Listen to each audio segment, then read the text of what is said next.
Quanto all'altro, questi era un bevitore, anzi, un vero e proprio ubriacone. Il suo nome era Andreas e viveva di espedienti, come tanti bevitori. Era trascorso molto tempo dall'ultima volta che aveva posseduto 200 franchi, e forse proprio per questo, proprio perché era passato tanto tempo, alla tenue luce di una delle poche lanterne che rischiaravano le rive sotto i ponti, tirò fuori un pezzo di carta e un mozzicone di matita. Vi appuntò l'indirizzo della piccola Santa Teresa e la somma di 200 franchi che le doveva da quel momento in poi. Salì poi una delle scale che dalle rive della Senna portano ai moli. Lì, lo sapeva bene, c'era un ristorante. Entrò, mangiò e beve a sazietà, spese molto denaro e si portò via un'intera bottiglia per la notte che, come al solito, intendeva trascorrere sotto il ponte. Prese anche un giornale dal cestino, ma non per leggerlo, soltanto per coprirsi. Tutti i senza tetto lo sanno bene, i giornali tengono caldo.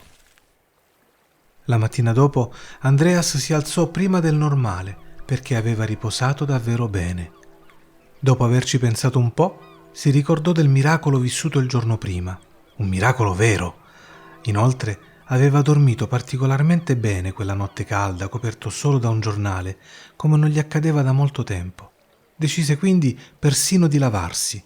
Non lo faceva da svariati mesi, in pratica dal principio della stagione fredda.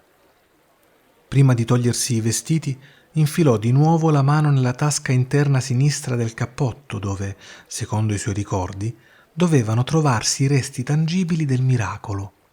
Quindi cercò un posto appartato lungo le rive della Senna per lavarsi almeno viso e collo. Ma poiché gli sembrava che ovunque ci fossero uomini miserabili come lui, o decaduti, come all'improvviso si trovò a chiamarli in segreto, che avrebbero potuto guardarlo mentre si lavava, alla fine rinunciò e si accontentò di immergere semplicemente le mani nell'acqua.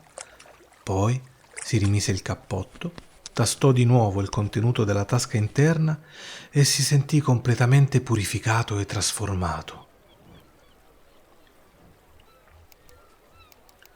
Iniziò dunque la sua giornata, una come le tante che ormai da tempo immemore era abituato a sprecare, deciso a recarsi anche oggi nella familiare Rue de Quatre Vents, dove si trovava un ristorante russo-armeno, il Taribari, nel quale spendeva in bevande a buon mercato il poco denaro che il caso gli procurava ogni giorno. Rimasto solo, si fermò alla prima edicola che incontrò, attratto dalle illustrazioni di alcuni settimanali, ma anche improvvisamente preso dalla curiosità di sapere che giorno fosse, che data e che nome portasse quel giorno. Così comprò un giornale e vide che era giovedì, e all'improvviso si ricordò di essere nato proprio di giovedì e senza guardare la data decise che quel giovedì dovesse essere il suo compleanno. E poiché era già preso da una gioia infantile e festosa, non esitò un attimo a lasciarsi andare a buoni, anzi nobili propositi, non entrare nel Taribari, ma, col giornale in mano, andare in un'osteria migliore per prendere un caffè corretto a rum e mangiare un panino. Perciò, sicuro di sé nonostante i vestiti stracciati, entrò in un bistrò frequentato da borghesi e si sedette a un tavolo, lui che per tanto tempo era stato abituato solo a bere in piedi al bancone. Questa volta si sedette e poiché di fronte al suo posto c'era uno specchio, non poté fare a meno di guardarsi in viso e gli sembrò come se stesse facendo di nuovo conoscenza con se stesso.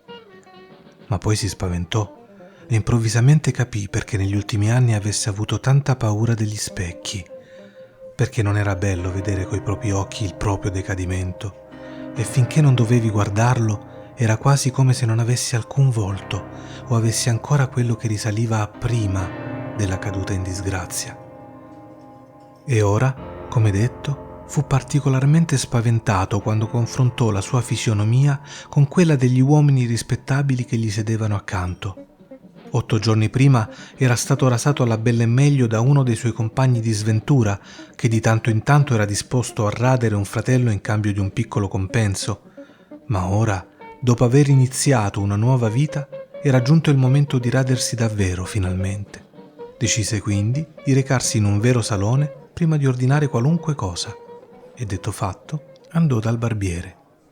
Quando tornò alla taverna, Il posto che aveva occupato in precedenza era preso e riuscì solo a vedersi da lontano nello specchio, ma gli bastò per rendersi conto di essere cambiato, ringiovanito e abbellito.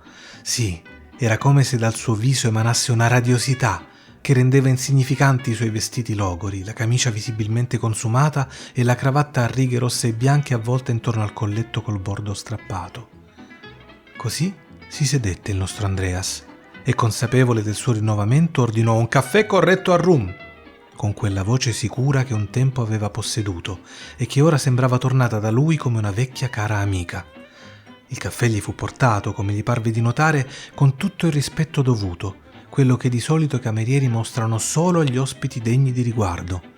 Ciò lusingò particolarmente il nostro Andreas, lo fece sentire più lieve e confermò la sua convinzione che quel giorno fosse davvero il suo compleanno.